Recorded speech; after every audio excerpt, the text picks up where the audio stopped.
কোরআনুল কারীমের শিক্ষা দাও। বলে শিক্ষাটা কি? বলে তোমার সন্তান যখন পৃথিবীতে আসে ডান কানে আজান দাও, বাম কানে একামাত দাও। জোরে বলেন, বাম কানে একামাত দাও। যে পিতা মাতা ডান কানে আজান দিল আর বাম কানে একামাত দিল, সেই জন্য তার সন্তানকে ঈমানের প্রথম গাড়ির মধ্যে উড়াইয়া দিল। হযরত ইউসুফ নাম শুনছেন না? আওয়াজ করি বলেন। ইউসুফের বাপের নাম কি? ইয়াকুব। সন্তান ছিল 12 জন। কয়জন? ইউসুফ আলাইহিস সালাম বাপের থেকে হারিয়েছিল 49 বছর। কত বছর? 49 বছর পর্যন্ত যখন বাপের থেকে গায়েব হলো, 49 বছর পরে ইউসুফ বাপের কাছে চিঠি পাঠাইছে একজন দূতের মাধ্যমে, আমার আব্বাকে সালাম বলিও। নম্বর 2, আমার আব্বাকে আমার জামাটাকে দিও। যখন আমার আব্বা চোখের মধ্যে জামাটা লাগাবে, আল্লাহ তাআলা এই জামার বরকতে আমার বাপের চোখের আলো দান করে দিবে। ইউসুফ আলাইহিস সালামের আব্বা ইয়াকুব আলাইহিস সালাম সওয়ালের জবাব নিয়ে বললেন, আমার ছেলে কেমন আছে জিজ্ঞাসা করেন নাই। আমার ছেলে কয়টা বাড়ির মালিক হয়েছে জিজ্ঞাসা করেন নাই। আমার ছেলে কোন শিক্ষায় শিক্ষিত দিয়েছে জিজ্ঞাসা করেন নাই। 49 বছর পরে দুধ যখন সালাম পৌঁছিয়ে ইউসুফের সংবাদ বাপের কাছে পৌঁছা দিয়েছে, দুধের চোখের আলো আল্লাহ তাআলা তাকে দান করেছে। আল্লাহ হযরতে ইয়াকুব আলাইহিস সালাম দুধকে জিজ্ঞাসা করেছে, আমার ছেলে কোন ধর্মের উপর বর্তমান বেঁচে আছে? সুবহানাল্লাহ বলে। 49 বছর পরে বাপের ছেলের সাক্ষাৎ হলো। ছেলে বাপকে জিজ্ঞাসা করে, আব্বা জান, আমার আরো 11টা ভাই আছে। কয়টা ভাই? একটা ছেলে হারায় গেছে, কি হইছে? 11টা ভাই ভাই, আপনি খুশি হন নাই? ইউসুফ হারায় গেছে, আপনি ইউসুফের জন্য 2টা চোখ অন্ধকার করে দিয়েছেন, কাঁদতে কাঁদতে শেষ করে দিয়েছেন। হযরত ইয়াকুব আলাইহিস সালাম চোখ থেকে পানি ছেড়ে দিলেন, ইয়া ইউসুফ, আমি তোর জন্য কান্দি নাই, তুই কি করস সেজন্য কান্দি নাই। 49 বছর আমার থেকে গায়েব ছিল, এই জন্য কান্দি নাই। বলে কি জন্য কেঁদেছেন? আমি এই জন্য কেঁদেছি, ছোট্টবেলা থেকে তুই আমার থেকে হারিয়ে গিয়েছিলি।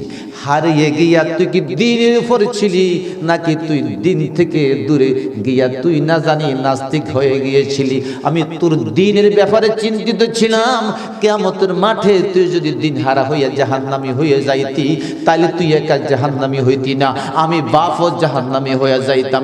এই জন্য তোর ঈমানের ব্যাপারে আমি কাঁদতে কাঁদতে আমার 2টা চোখ অন্ধ করে ফেলেছি।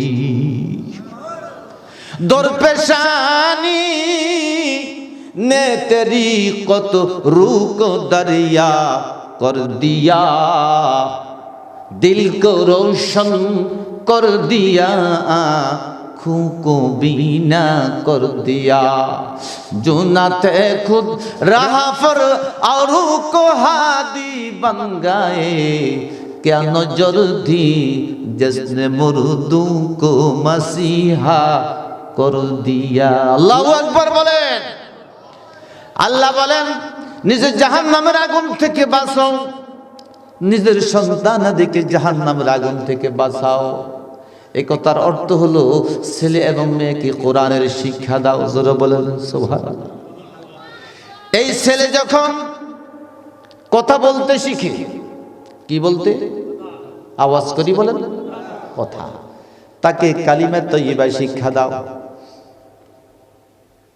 এই লোকটা যদি 1000 বছর বেঁচে থাকে, মৃত্যুর সময় মুখ দিয়ে যদি কালিমা তয়্যিবা লা ইলাহা ইল্লাল্লাহ পড়ে, আমার নবী বলেন 1000 বছর বেঁচে থাকলেও কিয়ামতে আল্লাহ তার আমাল সম্পর্কে জিজ্ঞাসা করবে না, তাকে মাফ করে দিবে।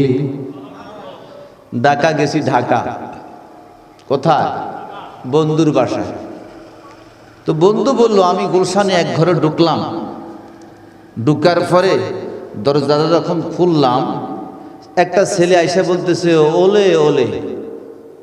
কি কয়? আওয়াজ করি বলেন, ওলে ওলে। তো বললাম ওলে ওলে কি কয়, এটা একটা ইন্ডিয়ান হিট গান।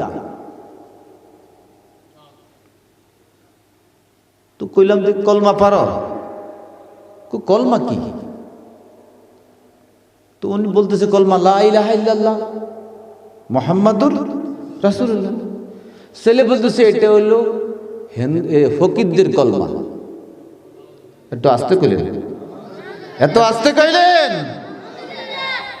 যে মা বাপ সন্তানের মুখে কালিমা উঠাই দিতে পারলো না, ওলে ওলে উঠাই দিয়েছে, মুসলমানদের মৌলিক কর্মাকে ফকিরের কলমা বলে ব্যাখ্যা শিখাইছে।